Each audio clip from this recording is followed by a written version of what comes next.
I'm very happy to be here, and I'm delighted to be the chair of this particular stream. My name is Mohamed Latib. I am the founder and CEO of Customer Experience University, which I created several years ago, actually 3.5 years ago, after having done an enormous amount of work in the customer experience space. I previously was a co-founder of a technology company, and we provided the kinds of things that many of you might currently be engaged in, which is to collect feedback data. And we did. We collected feedback data for a number of our clients in the United States and across the globe. And I recognized, as a result of my work, that there was a need for an understanding of the discipline of customer experience because it just evolved. It became the stepchild of either the marketing department, typically it's where it resided, or part of operations, but nevertheless, there was a great need for people to understand what it means to practice the discipline of customer experience. And having recognized that there was a gap, and I was a professor at several universities, I was a dean, I was a vice president, and I've opened graduate programs across the globe, saw this gap in the field and decided to plug it with this entity, which is now 100% digital. Everything we do is completely online. And so let me talk to you about the theme of our stream. It's about people and culture. And I have two professional colleagues that will follow me to share their thoughts about the work that they do. Unfortunately, we had a third colleague that was supposed to be here today, and she is unable to be present with us. We thought we'd try and stream her in from London, which is where I believe she is currently, but unfortunately, we've had some serious communication gaps. So you are going to have to endure me and my two colleagues that will follow me. All right, so we start with some basic questions, such as the ones that I've listed. I can't imagine that there is anybody in this room that wouldn't agree that you would want to be customer-centric. Yes? There isn't anyone who would say, I don't want an innovative culture. You want an innovative culture, right? You want a culture that thrives and allows you to be able to accomplish your agenda. You want a happy and engaged workforce, don't you? You want to be ready for tomorrow. The question is, are you ready for tomorrow? You're the only one that can answer it. But really, the one enduring theme that is surfacing in the CX space has to do with technology and the interaction between technology intelligence and human intelligence. In fact, observe what this guy, who is very well known, says about the notion of machine learning, machine intelligence, and what we popularly refer to today as artificial intelligence, right? Listen to what this guy says, or read it for yourself. Hawking actually says that we would be superseded by artificial intelligence. How many of you would agree with that? 2 people, 3 people, 4, 5, 6, 7, a small number of folks. I would love to engage in a debate with you because I am a firm believer that artificial intelligence will never replace human intelligence. It's just not possible. And we can debate that. Happily do so after the presentation or during the question and answer session, because we are going to sit up here and invite you to engage in a conversation with us and ask the kinds of questions that I hope would trigger some additional thoughts around the theme that we're addressing today. So when you consider the tension that is resident in the interactions between machine intelligence and human intelligence, for me, that's an invitation to morph into something different. And I call it a new mindset. If we can develop a whole new mindset, I would submit to you that you would have a much greater likelihood of succeeding in whatever it is you do. I want to, of course, speak to you today about common sense stuff. Can anyone tell me if CX is not common sense? It is common sense, isn't it? I mean, I'm always engaged in conversations with my team who keep telling me, Mohamed, what the hell is the CX about? It's so basic. I agree, it is very basic. Unfortunately, great ideas that are not implemented brilliantly are useless, right? So we continue to discuss and evolve in our development of the discipline and try and see if we can command and control the organizations that we are part of. I would like to posit today for you a whole new perspective on what it means to have an organization that is ready to successfully achieve its goals. And I am positing that if you want to be successful, you must adopt an adaptive culture. It must have organic properties to it. It must be fluid. It must be like an amoeba, if you want to use a metaphor, that's constantly in flux. It's changing. It's responding to all the contingencies of the environment. So it should be so seamless and routine in its ethos that it becomes the recipe for success. If you have a culture that is smooth, routine, and seamless in response to changes, then you will have a culture that is characterized by agility, by the property of collaboration, and engagement. And the word decentralized is deliberately placed there because one of the properties that I'm going to share with you has to do with decentralization. Collectively, if you have a culture that is, as I've described it, in flux all the time, responsive to the contingencies that you encounter in your business environment, you will indeed be able to grow and be successful.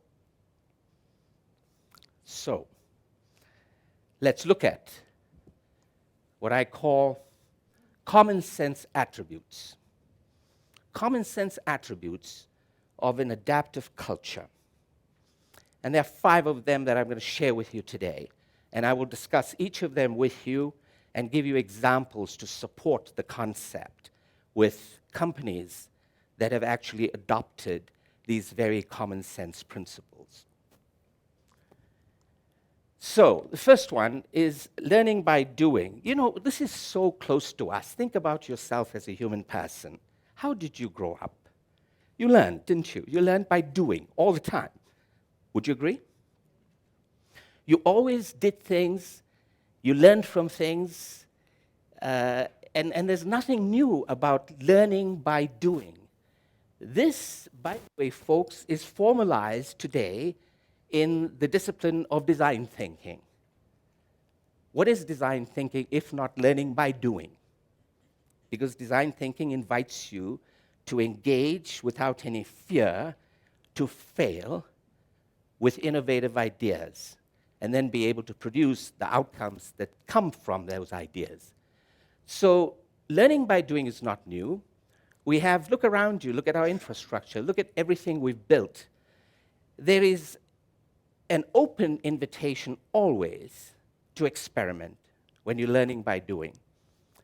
Let's look at some examples of companies that have actually adopted this principle, and I'm going to cite Pepsi Cola and Samsung as illustrations to support the concept. Here are organizations, you all know Samsung and Pepsi, major global brands, right? Look at what they've shifted away from. They are always focused on speed, scale, and reliability for their products. And they've moved away from that set of principles to empathy, visualization, and experimentation.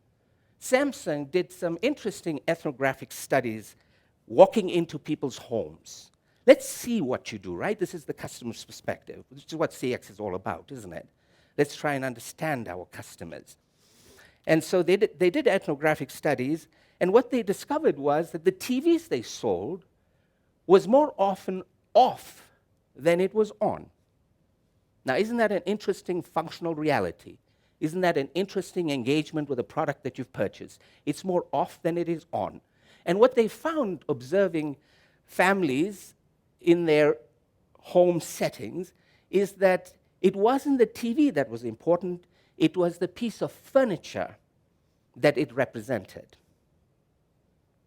In fact, Samsung, recognizing that the consumer, the customer, really purchased their TV so that it can augment the design elements of a room, not for its functional value. That was incidental. And so even in their product design, they shifted their product design. If you buy Samsung TVs today, you'll notice that their audio system is not as sophisticated as their older versions.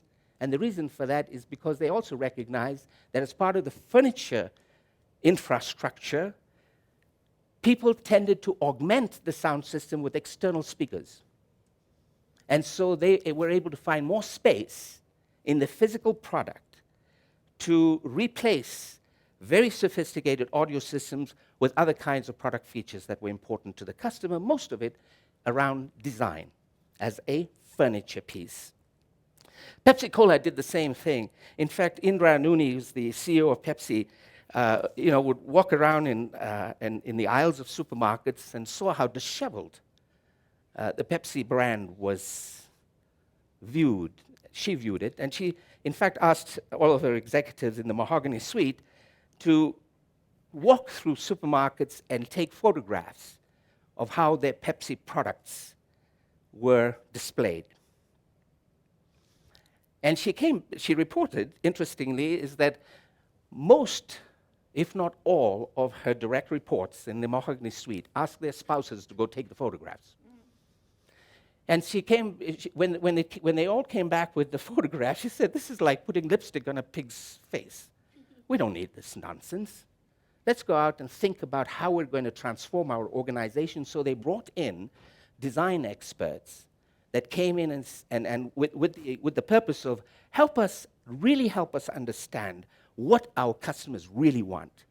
And so they even created such a thing as infused Pepsi-Cola flavors.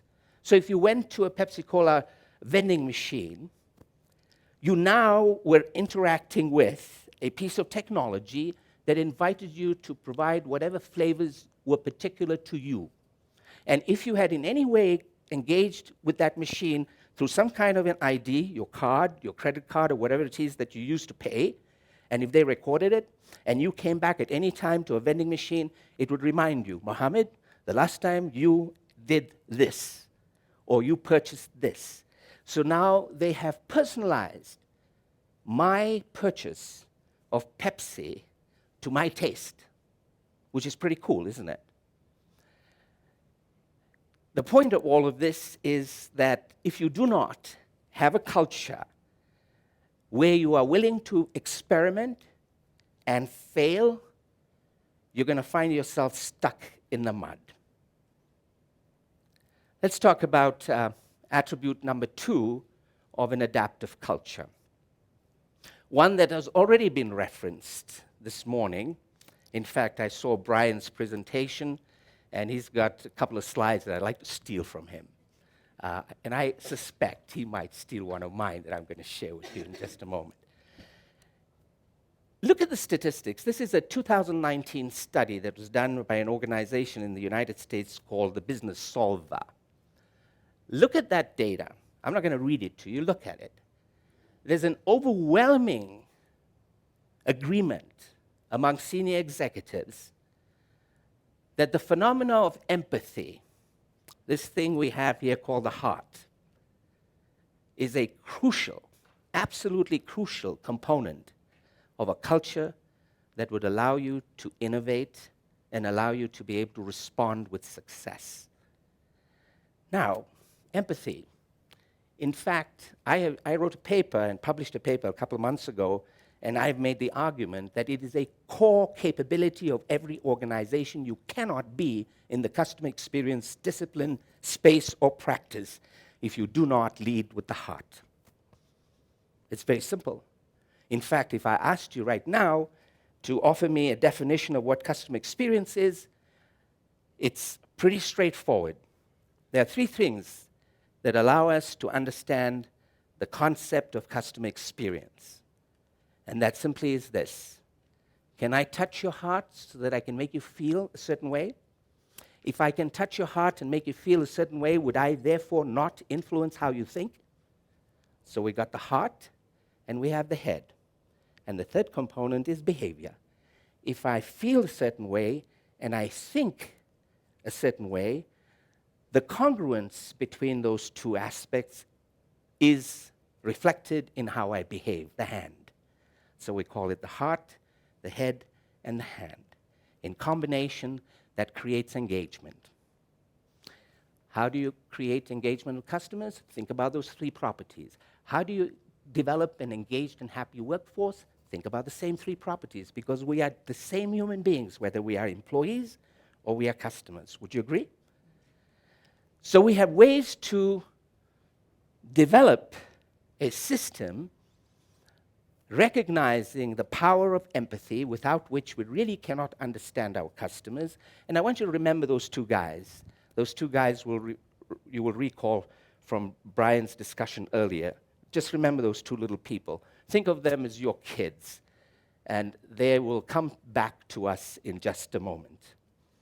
So I'll give you examples of companies, two companies, one of which was a client of mine, and another very well-known wealth management organization.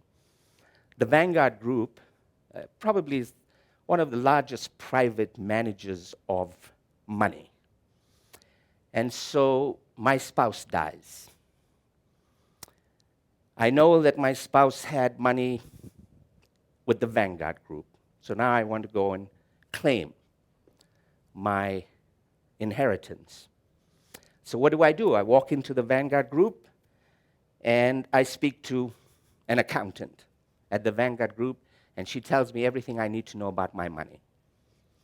But I've had to tell her my story. I have to tell her about how my spouse died. I'm very sad. My family is very disturbed. We need money. And I get done talking to the accountant. She's very pleasant. She guides me. And then she tells me, you have to speak to the lawyers. So now I speak to the lawyer. And what do I do with the lawyer? Repeat the same sad story, right? And then I talk to a counselor. So I'm talking to 4 or 5 people, and I'm repeating the same tragic story over and over again. And Vanguard recognized that this created nothing but emotional turmoil. I'm already in turmoil, having lost a spouse, and now you're asking me to come back and tell you the same old sad story over and over again. So they brought in process experts, and they decided to do a lot of cross-training among those process experts, and then made sure that they streamlined and made it easy for someone like me who came there, and I only had to tell my story once. And so they simplified the process. They heard the pain that I experienced and did something about it. Similarly, there's a company, Delaware North, which is a large, privately held hospitality company that manages restaurants that you probably have eaten in. I dare say they might even be operating restaurants at the international airport in either Johannesburg, Durban, Cape Town, or all of them. They're all over the world. They provide food services in our national parks in the United States. They own hotels. They run casinos. But they're a global, privately held company. And as a player in the hospitality space, their customer experience initiative required that everyone sitting in an administrative capacity, everyone in the mahogany floor, had to go down and walk the guest path. That's what they call it. Let's walk the guest path. Step into the shoes of your customers. Understand what it's like to be a customer. So walk there and participate. As you can see in that picture, they're participating either buying or serving, so that they get a sense of what it's like to be on that side of the fence.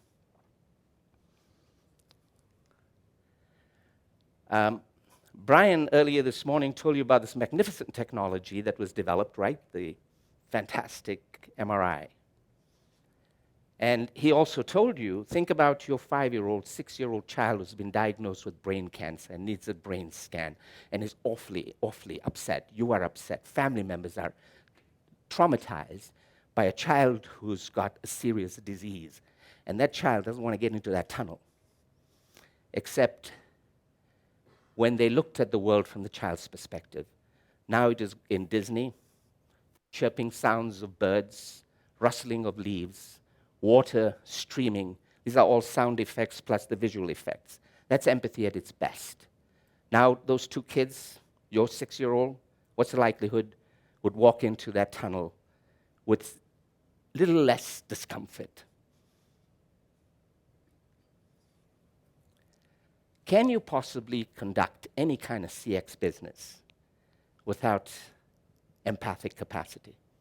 Anybody here can actually function successfully in the customer experience business without empathic capacity? I'm glad nobody raised their hands.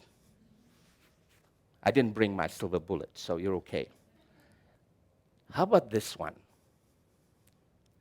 By the way, that's an actual photograph I took on one of my 37 trips to India. Those are scaffolds that workers stand on. And I thought it would be a terrific metaphor for the point I want to make. Fear and its close cousin, distrust, needs to be completely wiped out of organizations. You cannot have an adaptive culture. You cannot have a culture that would be conducive to success if you had people that could not speak up, if you had people that did not feel free to express themselves. And you know what happens when you are fearful? Just look at the obvious detrimental consequences of a culture that is ridden with fear and distrust. And by the way, I am willing to stand here in public and say to you that this is a universal phenomenon. It's not a country-specific cultural issue. People in the South African business world are just as fearful as my colleagues in the United States or other parts of the globe. Would you disagree with me? Are you fearful? Do you sometimes feel very reserved about what you want to say and do? Well, think about it. If you have a culture that's oppressive, how could you possibly be creative? How could you possibly be innovative? So what is the invitation to the corporate world? It's an invitation for leadership, for courageous leadership. It is a courageous leader that would feel comfortable with competence around them. Would you agree? So, now I must confess that it's easy for me to say all of this stuff. When you walk out of here, you might say, well, you know, there's some good ideas there, but it just is not going to work. Well, then I'm going to tell you to conclude with the following thought. It will, therefore, not give you what you need to be successful. You will stay behind. You'd be a laggard.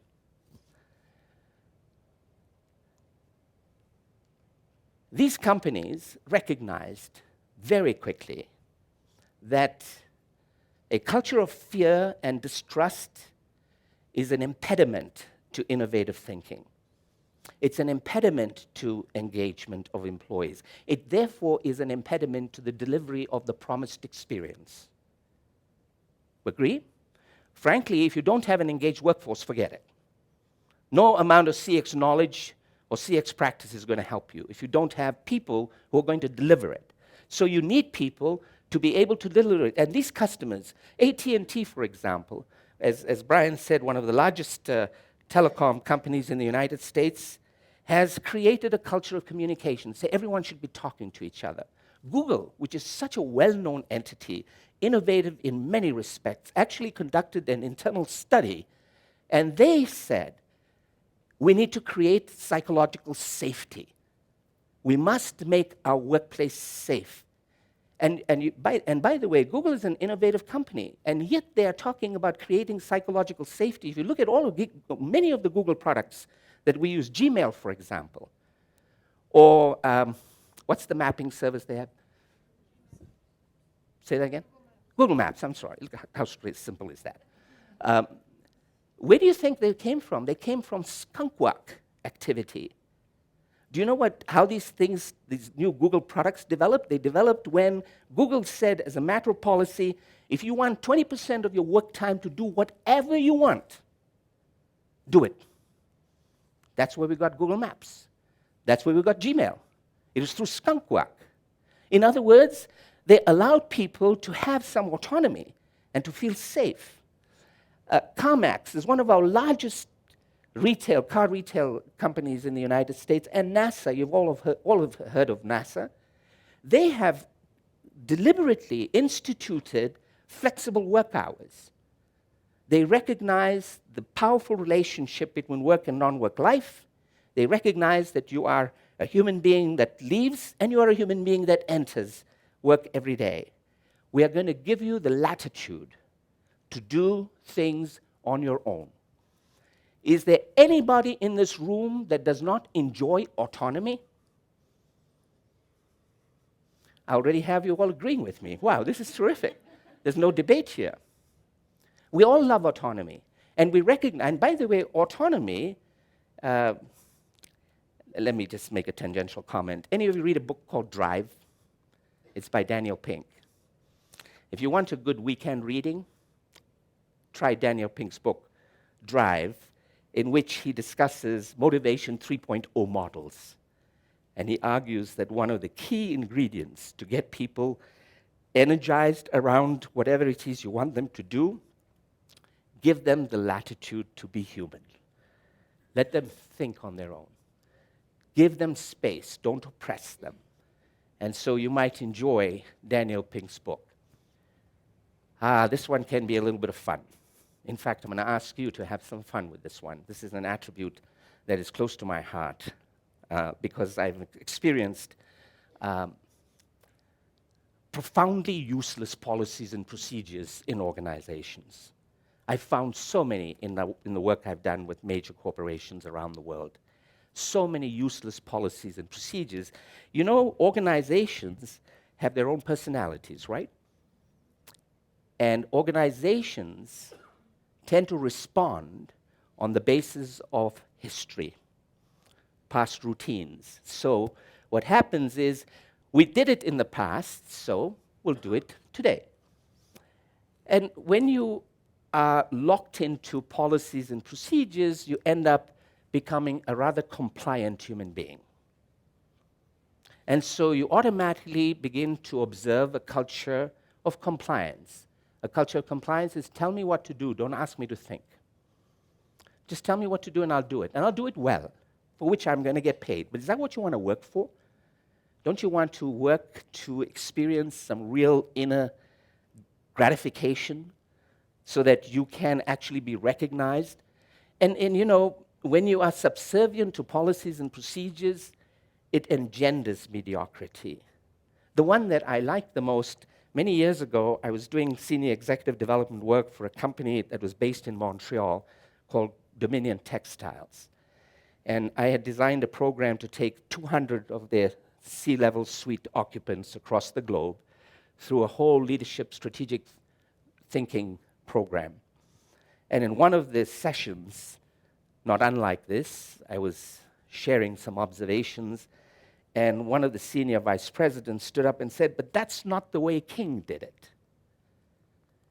And I was taken aback. I was challenged. That's not the way King did it. And I immediately responded and said, who is King? King was a former chairman and CEO of the company who died 25 years ago. Figure that out. You think about an expression of pathology, that senior vice president was operating on the basis of posthumous influence, right? Internal script was based on what King did, and King died 25 years ago. Talk about the uselessness of stuff. So let's have a little bit of fun. Around your table, talk to each other, speak about your companies, identify, one per table, a completely useless policy or procedure in your company. Take a couple of minutes. Okay, we could, of course, have a long conversation around the subject. Let me just invite a person from each table to just identify a useless policy in a company. We won't name the company. Who wants to share a useless policy or procedure that should be completely extinguished? Yes, please. Working hours 8 to 5. There we go. There we go. If that is a policy that people want changed and it remains cemented, we've got a fundamental problem, isn't it? Right, let's get another one. That was an easy one. Give us another one. Come on, let's have some fun. Come on, give us one. Yes? Yeah?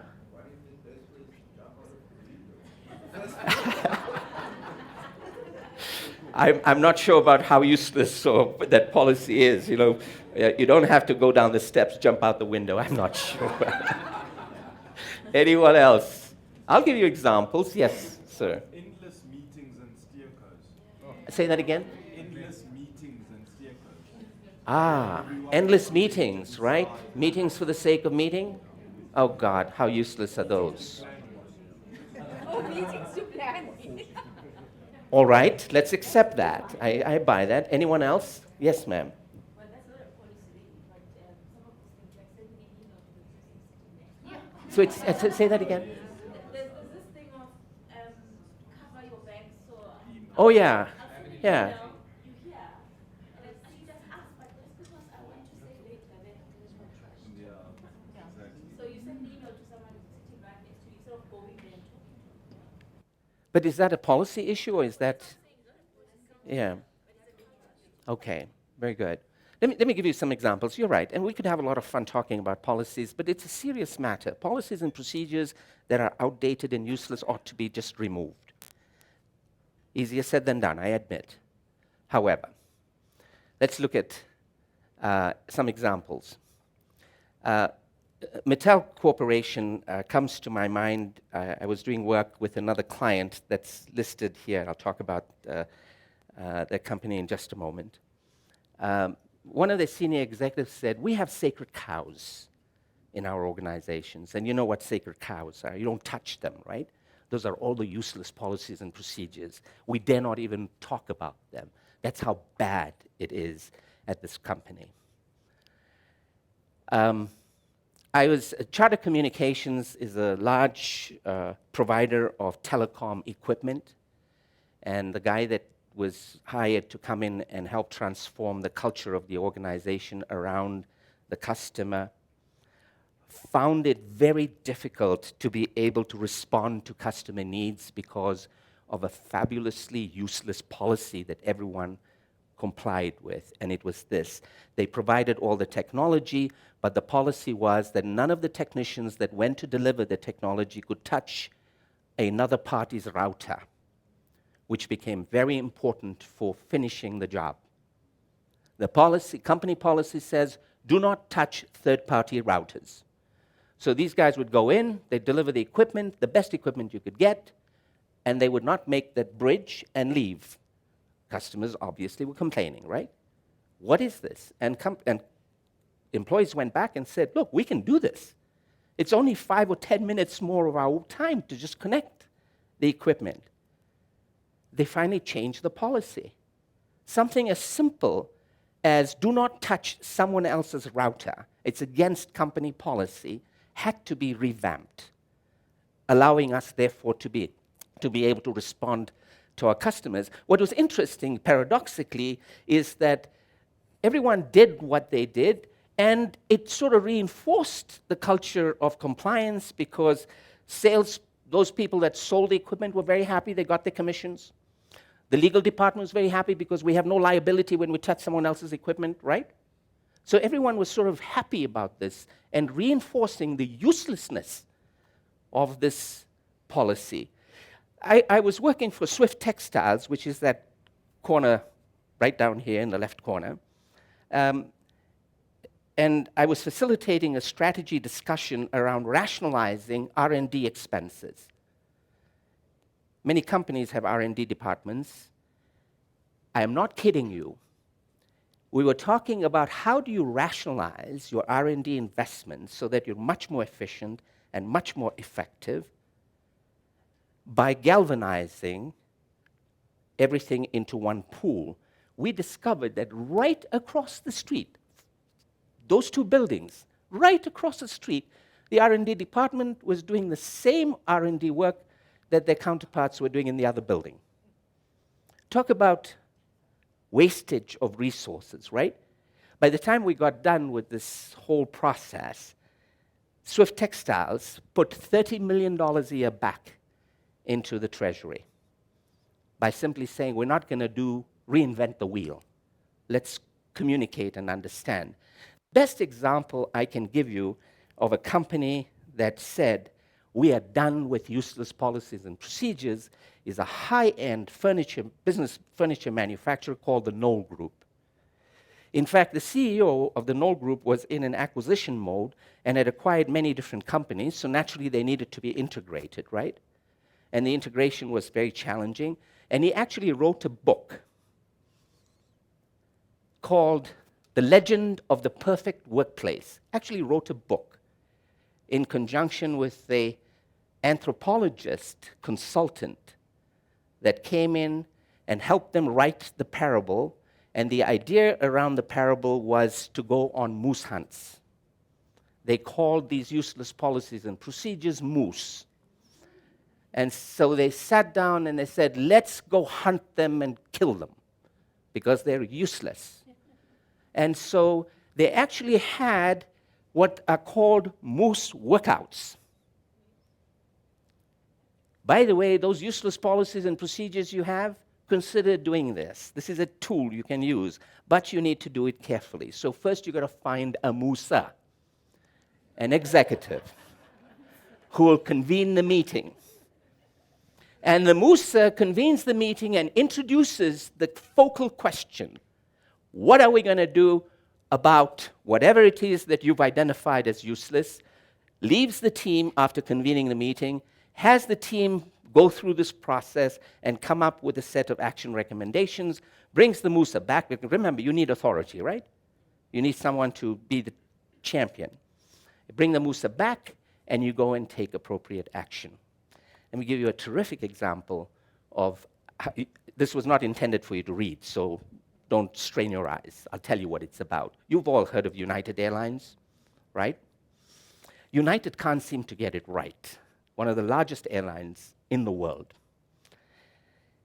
Last year, I think it was early last year, a physician was forcefully removed from his seat at United. That created a major media frenzy. You know, this guy was forcefully removed from his seat that he had paid for. And he was injured. There was an out-of-court settlement. And not long after the settlement, the CEO of United published this one-page ad in the Wall Street Journal. Look at the change in their policy. They now will give you up to $10,000 for you to give up your seat.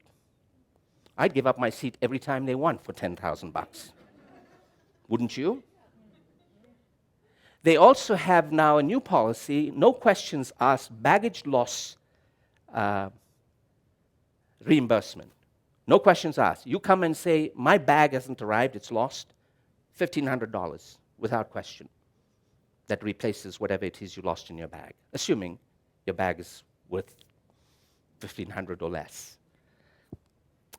But the whole point is that what did it take to actually get you to make a shift in your policies and procedures? Did it have to cost you millions of dollars? I mean, remember something, we can have a lot of fun with the pathology of policies and procedures, but they are serious, they are consequential. And United, as I said, can't seem to get it right. If you folks, I'm sure you all watched YouTube, right? Go check out United Breaks Guitars. Have you seen the United Breaks guitars, right? And that'll give you another example of how organizations need to become much more aware of what they do. All right, let me go down to the final attribute, the fifth one, and this is what I call radical decentralization. I absolutely firmly believe that customer experience is everybody's business. Everybody. There are no exceptions in this space. So if you are a customer experience professional trying to implement and innovate around customer experience initiatives, then I invite you to understand the power of letting people participate. Have them be part of your engine. These are not separate, disjointed units in your organization. Let things happen where it matters the most. And so,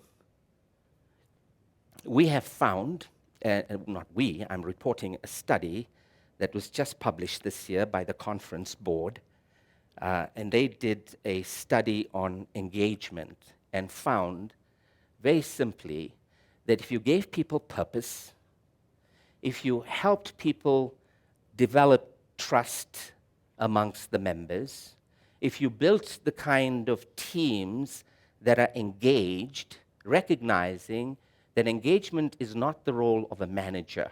We are also involved with our own engagement, are we not? We have a responsibility for it. And I'll tell you, if you do not decentralize, you're going to suffer with the challenge of having people engaged. Let me give you some examples. You've heard of Walmart? Walmart is it's the largest retail chain in the world, right? They've got 4,600 stores in the United States. As recently as the first week of May of this year, they started an experiment where they said we're going to decentralize and let our employees that are working there on the floor have the authority to make decisions on their own and not come up and ask for permission. They're experimenting. Zappos, you know Zappos? All of you know Zappos, right?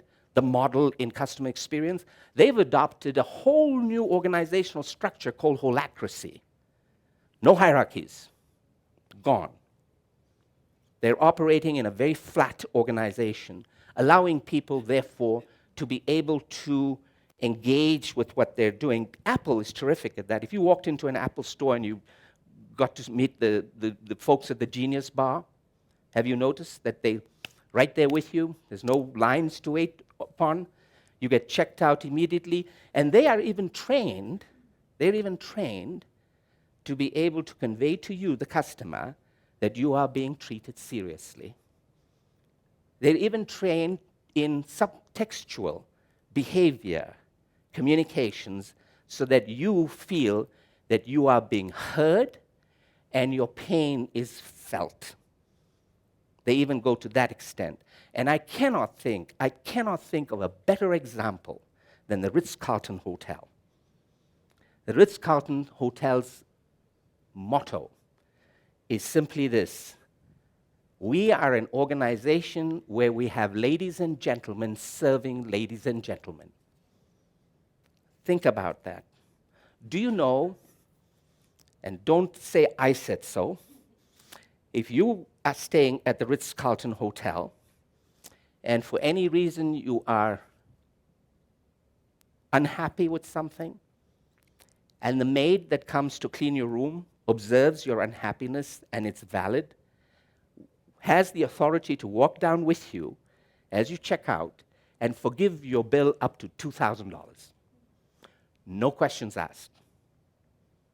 No questions asked. Now, it doesn't mean all the maids are free to go and throw out $2,000 off people's bills. They then go into a post-mortem.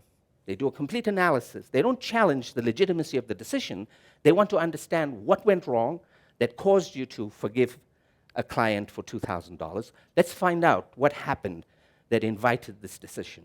The point of all of this is simply to say that when you allow people to do things where things need to get done, you have a much more powerful culture to be able to successfully achieve your agenda. So, let me close with a summary of what I've just said.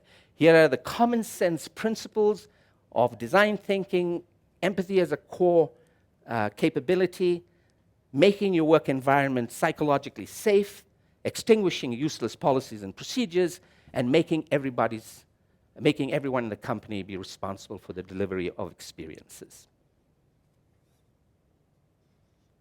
Happy to respond to any questions.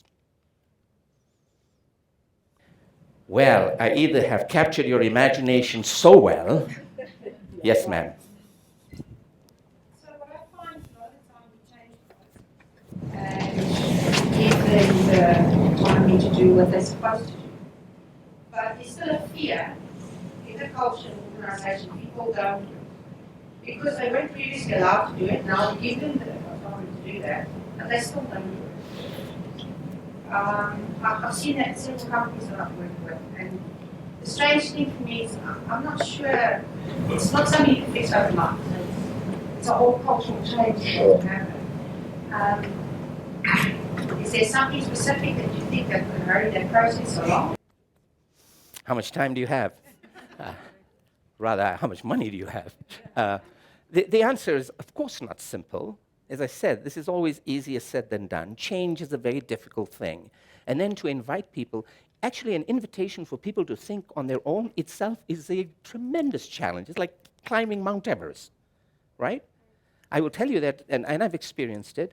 I gave you the example of that vice president. What was the whole idea when we took 200 people through a development program? It was actually a development program that was designed to get people to think strategically and differently from the past. This was a textile industry. You think about, history plays a very significant role in how we conduct ourselves, right?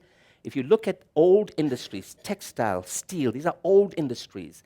They have a long history of heritage and legacy systems that makes it very, very difficult. So I don't know that there's a recipe for this other than continuously plowing into people's minds and trying to re-script them. Not with your script. Let them re-script themselves by generating internal insights. And for that, I'll charge you an arm and a leg. Does regulation impact culture? So I think, for example, look at the financial services industry, which is highly regulated. Would that impact the culture of an organization? Every organization, let me shift away from explicitly regulated environments such as the financial industry, the utility industry.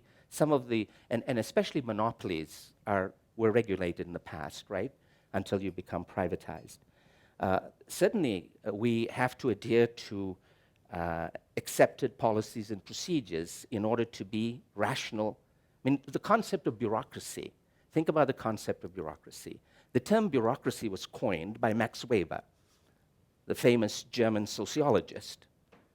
And he said that if you want to have efficient and effective systems, you must have rules that governs how you conduct yourself. Anytime that we are more than one person, we've got to have rules that define the boundaries and parameters of acceptable conduct. Yes, it impacts the culture. However, it doesn't stop people from being innovative. Look at the tremendous turbulence right now in the financial industry. We call it the fintech industry, right? Young companies are surfacing all over the world that are actually making banks obsolete. I will tell you, I'll predict for you right now that in the next 10, 15 years, the only reason we'll have banks is so that we can go and look at our money. There's no other reason for having banks. We can do everything. I don't go to my branch. I haven't been to my bank branch in 5 years. I don't ever have to go. I do all my banking on this. Yesterday, actually, I made a check deposit in my account. And I checked this morning to see if it was done. In my business, I said I'm a totally 100% digital business, right? I got clients, customers in 97 countries. How do they pay me? I use PayPal or some other payment gateway system. Very regulated industry. PayPal is highly regulated because we have rules and regulations, which, by the way, are legitimate. We're not saying get rid of rules and regulations. We're saying within the rules and regulation structure, let's find those that are not purposeful and get rid of them. I'm not sure that that's a definitive answer to your question. It's going to leave you wondering about whether you want to change the government.